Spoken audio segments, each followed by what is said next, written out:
President Hollande, Mr. Secretary General, fellow leaders, we have come to Paris to show our resolve. We offer our condolences to the people of France for the barbaric attacks on this beautiful city. We stand united in solidarity, not only to deliver justice to the terrorist network responsible for those attacks, but to protect our people and uphold the enduring values that keep us strong and keep us free. And we salute the people of Paris for insisting this crucial conference go on. An act of defiance that proves nothing will deter us from building the future we want for our children. What greater rejection of those who would tear down our world than marshaling our best efforts to save it? Nearly 200 nations have assembled here this week. A declaration that for all the challenges we face, the growing threat of climate change could define the contours of this century more dramatically than any other. And what should give us hope that this is a turning point, that this is the moment we finally determined we would save our planet, is the fact that our nations share a sense of urgency about this challenge and a growing realization that it is within our power to do something about it. Our understanding of the ways human beings disrupt the climate advances by the day. 14 of the 15 warmest years on record have occurred since the year 2000. And 2015 is on pace to be the warmest year of all. No nation, large or small, wealthy or poor, is immune to what this means. This summer, I saw the effects of climate change firsthand in our northernmost state, Alaska, where the sea is already swallowing villages and eroding shorelines, where permafrost thaws and the tundra burns, where glaciers are melting at a pace unprecedented in modern times. And it was a preview of one possible future, a glimpse of our children's fate if the climate keeps changing faster than our efforts to address it. Submerged countries, abandoned cities, fields that no longer grow, political disruptions that trigger new conflict, and even more floods of desperate peoples seeking the sanctuary of nations not their own. That future is not one of strong economies, nor is it one where fragile states can find their footing. That future is one that we have the power to change. Right here, right now. But only if we rise to this moment. As one of America's governors has said, we are the first generation to feel the impact of climate change and the last generation that can do something about it.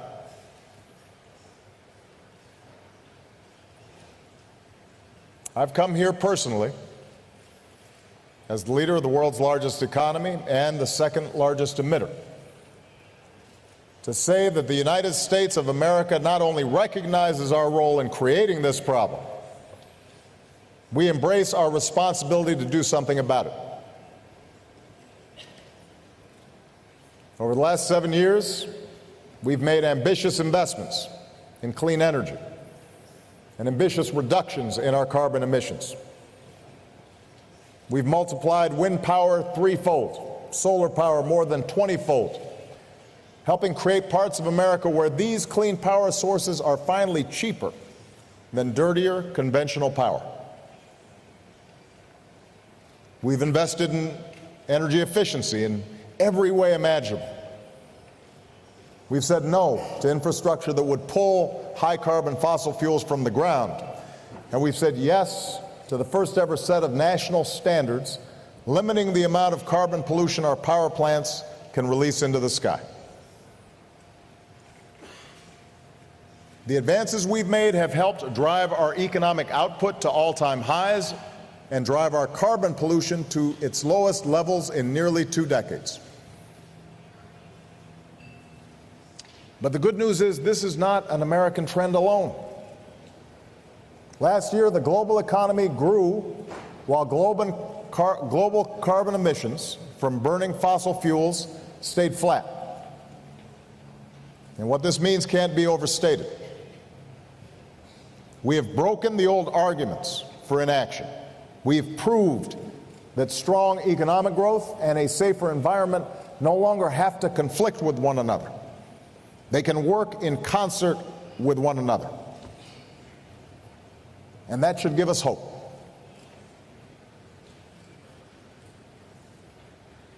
One of the enemies that we'll be fighting at this conference is cynicism. The notion we can't do anything about climate change. Our progress should give us hope during these 2 weeks. Hope that is rooted in collective action. Earlier this month in Dubai, after years of delay, the world agreed to work together to cut the super pollutants known as HFCs. That's progress. Already, prior to Paris, more than 180 countries representing nearly 95% of global emissions have put forward their own climate targets. That is progress. For our part, America's on track to reach the emissions targets that I set 6 years ago in Copenhagen. We will reduce our carbon emissions in the range of 17% below 2005 levels by 2020. And that's why last year I set a new target. America will reduce our emissions 26 to 28% below 2005 levels within 10 years from now. So our task here in Paris is to turn these achievements into an enduring framework for human progress. Not a stopgap solution, but a long-term strategy that gives the world confidence in a low-carbon future. Here in Paris, let's secure an agreement that builds in ambition, where progress paves the way for regularly updated targets. Targets that are not set for each of us, but by each of us, taking into account the differences that each nation is facing. Here in Paris, let's agree to a strong system of transparency that gives each of us the confidence that all of us are meeting our commitments. And let's make sure that the countries who don't yet have the full capacity to report on their targets receive the support that they need. Here in Paris, let's reaffirm our commitment that resources will be there for countries willing to do their part to skip the dirty phase of development. And I recognize this will not be easy. It will take a commitment to innovation and the capital to continue driving down the cost of clean energy. And that's why this afternoon I'll join many of you to announce a historic joint effort to accelerate public and private clean energy innovation on a global scale. Here in Paris, let's also make sure that these resources flow to the countries that need help, preparing for the impact of climate change that we can no longer avoid.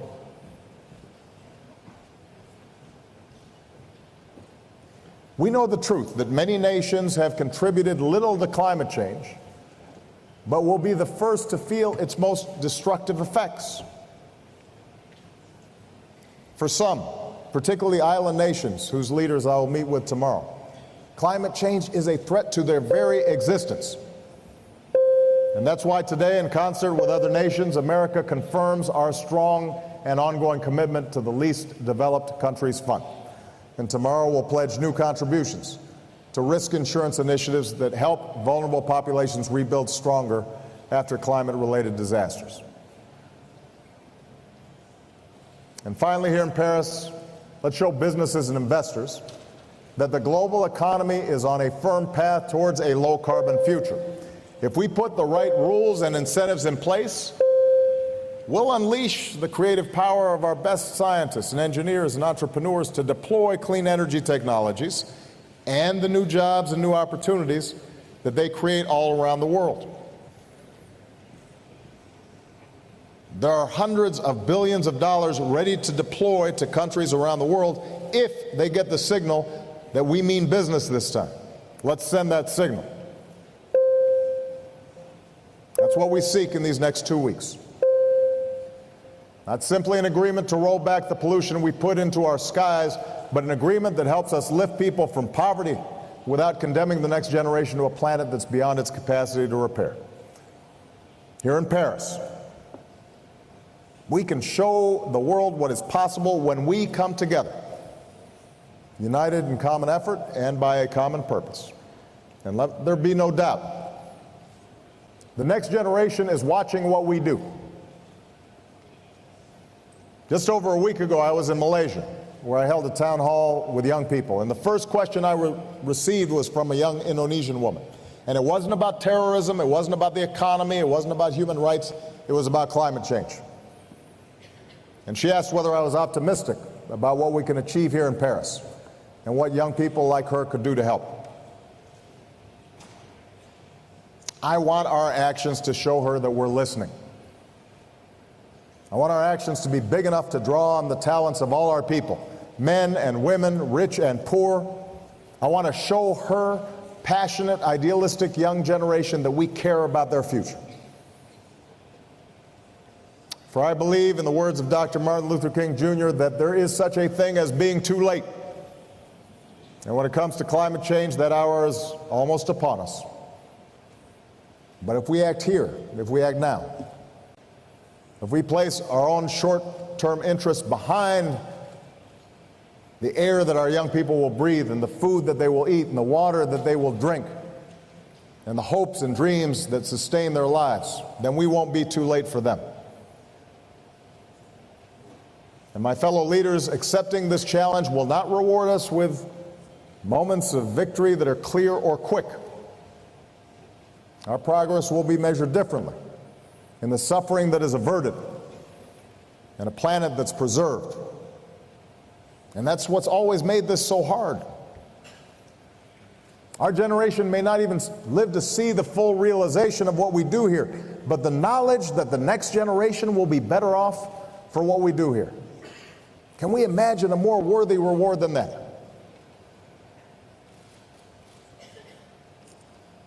Passing that on to our children and our grandchildren, so that when they look back and they see what we did here in Paris, they can take pride in our achievement. Let that be the common purpose here in Paris. A world that is worthy of our children, a world that is marked not by conflict but by cooperation, and not by human suffering but by human progress. A world that's safer and more prosperous and more secure and more free than the one that we inherited. Let's get to work. Thank you very much.